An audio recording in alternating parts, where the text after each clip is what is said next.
السلام علیکم، میرا نام فواد بیگ ہے۔ آج جس موضوع کی طرف میں توجہ دلانا چاہتا ہوں وہ قربانی سے ریلیٹڈ ہے۔ ایک چیز ہماری سوسائٹی میں اکثر آپ کو دیکھنے کو ملتی ہے، ہم آج کل بھی جس طرح قربانی عید قربان میں ایک ہفتہ رہ گیا تو بہت ساری ویڈیوز آپ کو سوشل میڈیا پہ ملیں گی کہ گائے اتارتے ہوئے وہ بھاگ گئی، وہ ٹکریں مار رہی ہے، لوگوں کو موٹر سائیکلیں ٹوٹ رہی ہیں۔ اتفاق سے آج میں نے سوچا تھا آج میں اس بارے میں ویڈیو بناؤں گا، اور آج ہی جب میں فیکٹری آ رہا تھا تو ایک گائے میری طرف بھاگتی ہوئی آ رہی تھی۔ وہ میرے تو سائڈ سے گزر گئی، لیکن جیسے میں کچھ فٹ آگے گیا، 100-200 فٹ آگے گیا تو وہاں پہ ایک موٹر سائیکل گری ہوئی تھی اور بندہ زخمی تھا، دودھ تھا اور وہ سارا سڑک پہ بکھرا ہوا تھا، اور وہ شخص جو ہے وہ برا بھلا کہہ رہا تھا۔ ظاہر سی بات ہے، اب وہ کس کو برا بھلا کہے، جانور کو کہے، جانور کے خریدار کو کہے، کس کو کہے، یہ کچھ ہماری سوسائٹی میں پتہ نہیں چل رہا ہوتا۔ یہ بہرحال پھر بھی ایک چھوٹا نقصان تھا کہ موٹر سائیکل ٹوٹی، پتہ نہیں اس غریب کے لیے کتنا بڑا نقصان ہوگا، اس کے لیے شاید 1000 روپے موٹر سائیکل پہ لگانا بھی بہت بڑا مسئلہ ہو سکتا ہے۔ لیکن آپ کو پتہ ہے کہ بہت سارے وقت ایسا بھی ہوتا ہے کہ گائے نے ٹکر مار کے بچہ زخمی کیا، وہ بیچارہ جاں بحق ہو گیا۔ یہ بھی سننے میں آیا تھا پچھلی عید پہ، اور اکثر اس طرح کی واقعات سننے میں آتے رہتے ہیں کہ جانی نقصان بھی ہوتا ہے اور مالی نقصان بھی ہوتا ہے۔ اب جب ایک حادثہ ہوا ہے، اس کا کوئی ذمہ دار ہونا چاہیے۔ ہمارے معاشرے میں اکثر جب بھی اس طرح ہوتا ہے، آپ گائے بھاگتی ہوئی دیکھیں گے، وہ ٹکریں مارتی ہوئی جا رہی ہے، کچھ لوگ اس کے پیچھے بھاگے بھاگے جا رہے ہیں، اور جتنے بھی لوگوں کا نقصان ہو رہا ہے بس آس پاس یہ آوازیں آتی ہیں کہ یہ جانور ہے، جانور ہے، جانور ہے۔ جانور ہے، بہرحال جانور ہے، لیکن اس حادثے کا کوئی ذمہ دار بھی ہے۔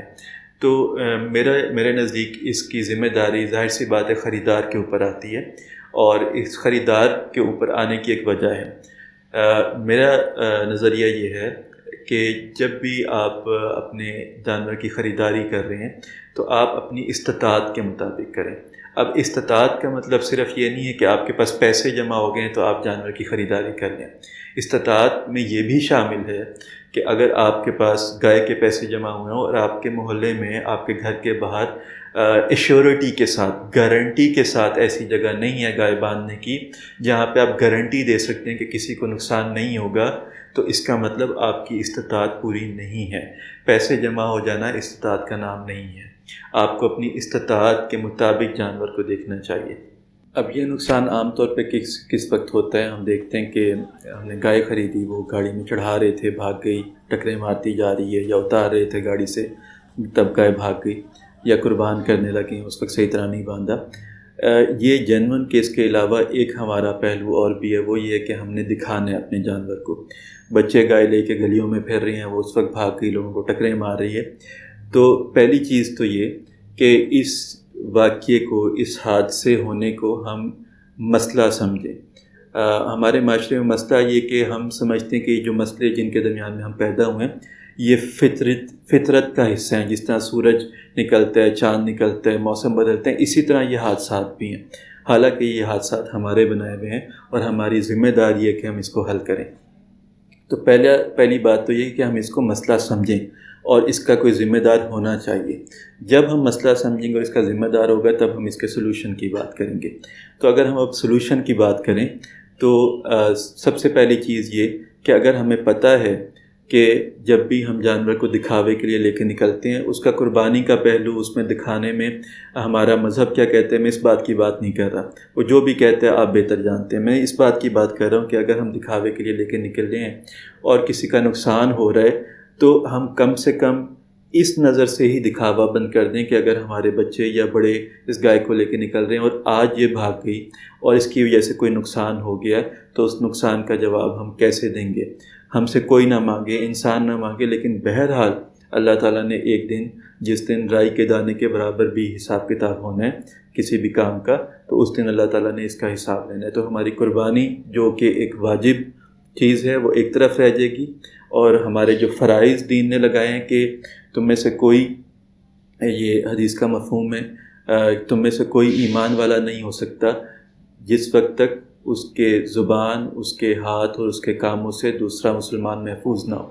تو یہ فرائض میں اگر ہمارے ایک واجب ادا کرنے کی وجہ سے ہمارے فرض ختم ہو رہے ہیں، تو ہمیں اس کا جواب دینا ہے بہرحال، تو ہم اس پہ کوشش کریں۔ دوسری چیز یہ کہ اس دکھاوے کو تو اب پہلی بات میں کسی طرح جائز ہی نہیں سمجھتا، اس کی وجہ سے ہونے والے نقصان کا ازالہ ظاہر سی بات ہے خریدار پہ، جتنا مالی نقصان ہوا ہے، کسی کا موٹر سائیکل گاڑی شیشے ٹوٹے ہیں وہ اس کو ادا کرنے ہیں، اگر جانی نقصان ہوئے تو بہرحال وہ بھی اسے ادا کرنا ہے، وہ جو بھی اسلامی قوانین ہیں اس کے مطابق ادا کرنا ہے، جو بھی ملک کے قوانین ہیں اس کے مطابق ادا کرنا ہے۔ ہم یہ کہہ کے بری ذمہ نہیں ہو سکتے کہ وہ تو جانور تھا، جانور آپ نے خریدا تھا، آپ نے دیکھنا تھا آپ کی استطاعت کیا ہے، آپ نے دیکھنا تھا آپ کے پاس رکھنے کی جگہ ہے یا نہیں ہے۔ اگر یہ استطاعت پوری نہیں تھی تو آپ کو سوچنا چاہیے تھا، اور اگر یہ بار بار ایسا ہو رہا ہے تو ہمارے ایک محلے کے لیول پر، یہ ایک معاشرے کی سوسائٹی کے لیول پر کوئی جگہ ہونی چاہیے، اور اس جگہ پہ قربانی کے جانور بندے ہونے چاہیے اور وہیں ذبح ہونے چاہیے۔ لیکن یہ سب کچھ اس وقت ہوگا جب ہم اس بات کو مسئلہ سمجھیں۔ اگر ہم نے مسئلہ ہی نہیں سمجھنا اور ہر سال ہم نے صرف گائے بھاگتی ہوئی دیکھ کے ویڈیو بنا کے اس کو شیئر کر دینی ہے اور نیچے کمنٹ آ دیں گے ہاں ہاں یا کیسے بھاگ رہی تھی، یا ہماری گلی میں بھی بھاگی تھی اس نے بھی بندے مارے، اگر ہم نے یہی کہتے رہنا تو پھر تو یہ مسئلہ ہی نہیں ہے۔ لیکن بہرحال ہم اس کو مسئلہ سمجھیں یا نہ سمجھیں، اللہ تعالیٰ نے ہم سے جواب لینا ہے، جس کی جو ذمہ داری تھی اس کا وہ جواب اللہ تعالیٰ لے گا۔ تو پہلی بات تو یہ کہ ہم اس کو مسئلہ سمجھیں، اور اس مسئلے کا حل یہ کہ خود اپنے انفرادی طور پہ یہ کریں کہ اگر ہماری استطاعت گائے خریدنے کی ہے تو اس کو باندھنے کی بھی، اس کو رکھنے کی بھی استطاعت ہونی چاہیے۔ اگر نہیں ہے تو مسجد میں باندھیں جہاں پہ اجتماعی قربانی کے لیے گائیں بندھی ہوتی ہیں، جہاں سے آپ نے نہیں سنا ہوگا گائے بھاگتی ہے یا قربان ہوتے ہوئے بھاگتی ہے، کیونکہ وہاں پہ ایکسپرٹ جو ہیں وہ قربان کرنے کے لیے کسائی ہوتے ہیں۔ اس کے بعد جب ہم قربان کر رہے ہیں تو آس پاس آپ نے دیکھا محلے کے بچے کھڑے ہوتے ہیں، اور اس وقت بہت ساری ویڈیوز آتی ہیں کہ گائے بھاگی، آدھی گردن کٹی ہوئی ہے، جو بھی ہے بہت سارا نقصان کرتی ہوئی جا رہی ہے۔ تو یہ بھی ہماری ہی ذمہ داری ہے کہ ہمیں قربان کرتے ہوئے کسی دوسرے کا نقصان نہ ہونے کے لیے جو بھی حد تک ہم اپنے استطاعت کے مطابق کام کر سکتے ہیں وہ کریں۔ اگر ہم یہ نہیں کر رہے، ہم کہتے ہیں جی کیا ہے جی گائے بھاگی، وہ تو ان کا قصور تھا جی، بچے کھڑے ہوئے تھے، ماں باپ کو سوچنا چاہیے، بچوں کو نہ آنے دیں، ہم یہ کہتے رہیں، لوگ جسٹیفائی ہو جائیں گے۔ ہو سکتا ہے ہمارا ملک کا قانون ہمارے اوپر کوئی چیز لاگو نہ کر سکے، ہم ویسے ہی اگلی عید منانے کے لیے چلے جائیں، لیکن بہرحال اللہ تعالیٰ نے اس کا جواب لینا ہے، اور اگر ہمیں پتہ ہے کہ اللہ تعالیٰ کو جواب دینا سخت ہے تو پھر ہمیں سوچنا چاہیے کہ ہم نے اس کا کیا حل نکالنا ہے۔ تو یہ چیز میں نے سوچا آپ کے ساتھ ڈسکس کر لوں، کیونکہ یہ ایک پریشان کن چیز ہے کہ ایک حادثہ بھی ہوتا ہے، لوگوں کا نقصان بھی ہوتا ہے، اور اس کا کوئی ذمہ دار نہیں ہوتا۔ ہم جس بھی طرح اپنی قربانی کریں، اللہ تعالیٰ ہماری قربانی قبول کرے، لیکن ہم قربانی کے پروسیس میں ایسا کوئی کام نہ کریں کہ قربانی ایک جو واجب عمل ہے، ہم دین کے فرائض کے اپوزٹ ایسے حرام کام کر بیٹھیں جو اللہ تعالیٰ نے شدید منع کیے ہیں، جس کی کوئی گنجائش نہیں ہے، ہم وہ کر کے اپنی قربانی کریں تو یقیناً اللہ تعالیٰ اس کا جواب ہم سے مانگیں گے، اور ہمیں اس بارے میں پریشانی ہوگی جواب دیتے ہوئے۔ بہت شکریہ۔